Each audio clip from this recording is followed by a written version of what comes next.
The Samsung Innovation Quotient set out in pursuit of innovators from across India who had created an indigenous product or solution that fulfilled a mass need in a unique and scalable way.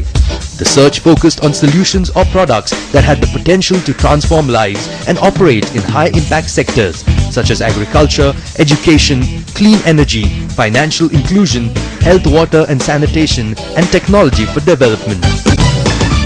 So Samsung Innovation Quotient is actually a quest for the best innovations that are happening in the country, and the overall objective of this is to identify innovations which are actually making a difference in the lives of the community, because our theme is clearly innovation for development. What's refreshing to see in the entries that we went through today is that there's a groundswell of people who want to innovate for rural India, for people who have less access, for the less privileged.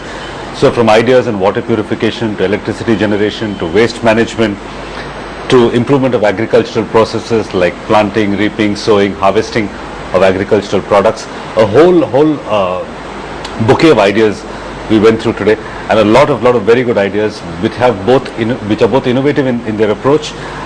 They're workable in terms of the practical realization of the ideas, and they're scalable as social businesses, which is also important because for an idea to sustain and scale up, it has to be sustainable as a business. So we've seen all kinds of ideas today in these entries.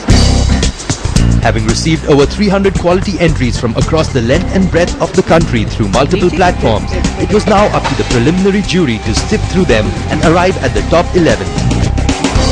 We've tried to kind of reach out to this bigger set of kind of innovators across the country, along with of course some partner organizations which are doing work at that level. So the whole idea was to reach out to as many innovators as possible right across the level. We did not really want to set a boundary, and to that extent, since it's the first time that we're doing it, we wanted to invite as many applicants as possible. So we didn't really, beyond setting the criteria that we have, we didn't want to set too many kind of boundaries around it. So the idea is that as many innovative ideas as we can get. What we were evaluating these entries on was impact, innovation, scalability. We saw too many entries which were more of just an improvement over the existing process, or we know that the innovation in that space has already happened, so we had to reject those entries. But there were a few which we definitely thought were very good in terms of both the innovation and the impact that they can have. The scalability may still be something that we need to evaluate further. Aptly enough, the venue chosen for the jury process to be held was the Bombay Hub, a laboratory and co-working space located in Mumbai that acts as a launchpad for social entrepreneurs. The Bombay Hub, as the name suggests, is actually the hub of lots of social innovators in Bombay. The city of Mumbai doesn't have too many spaces for social innovators, being a capitalist-driven city as it is. So the Bombay Hub is the space where anybody with an idea for social entrepreneurship, either in the rural or urban space, actually comes together to connect with each other, to work with each other, and to learn how the idea of social entrepreneurship works. So we chose the hub as a symbolic venue because the ideas that we're trying to generate in this show are all in the space of social innovation. So the hub was a natural fit. The jury was looking for ideas that were innovative and at the same time showed strong potential to be scaled up into a sustainable business. Powered by a robust methodology and rigorous selection criteria, the jury then shortlisted the top 11 ideas that made it through to the next round. Something which has already been implemented for many years, to my mind, is something which has been appreciated and recognized. So what we are trying to do here is to create a platform where we give recognition to new innovations. So to that extent, in my mind, innovation as a parameter and the social impact are two important criteria by which I would judge. At the same time, the scalability, the sustainability, and of course the cost at which it is being implemented at the moment are important parameters. You realize there are many innovators, many entrepreneurs who would like to do a lot of things for India, but a platform that will help them together or get them together and give them the thrust that is required to get to the next level is, I won't say missing, but at least such platforms are few and far between. So this is another addition to another great platform that the innovators can look forward to now. Before the Samsung Innovation Quotient could advance any further, the top 11 entrepreneurs were flown to Delhi. where they interacted with mentors and visual experts through brief one-on-one mentoring sessions, an exercise aimed at strengthening each of their presentations. Held at the TIE office at Noida, this session invited the participation of industry experts and practice mentors such as Subinder Khurana, VP Cognizant, Sanjeev Kakkar, founder-promoter RT Outsourcing Services, Digbijoy Shukla, Director Services Innovent, as well as communication expert Prashant Godbole, founder Ideas at Work.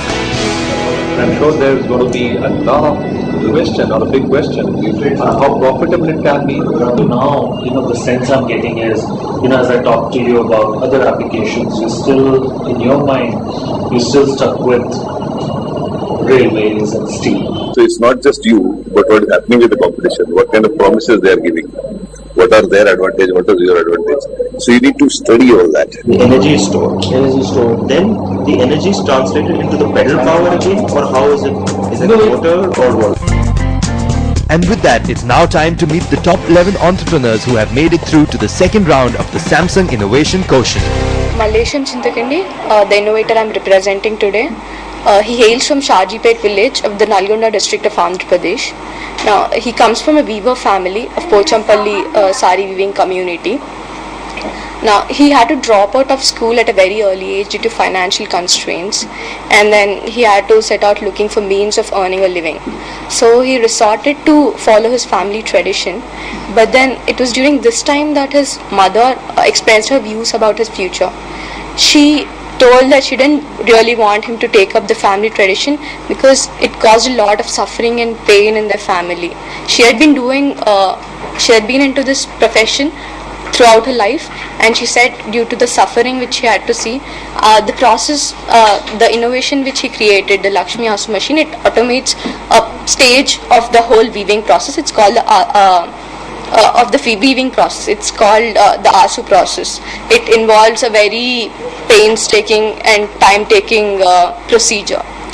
Now, it's usually done by the women of the society, women of the weaving community. They are the ones who are involved in performing this process, and they are the ones who really have to face the pain and the suffering due to the process. This company is 8 months old, and we have just formed it recently, and it's a coming together of group of individuals who share a common passion to empower the lives of people living in rural India, because even now the 70% of the population of our country lives in rural India, and the real potential of rural India has not been realized for want of adequate focus on technology adaptation and skill development. So as a company, we want to work for the real India. Our main target, or our core, the people that we work with are marginal farmers.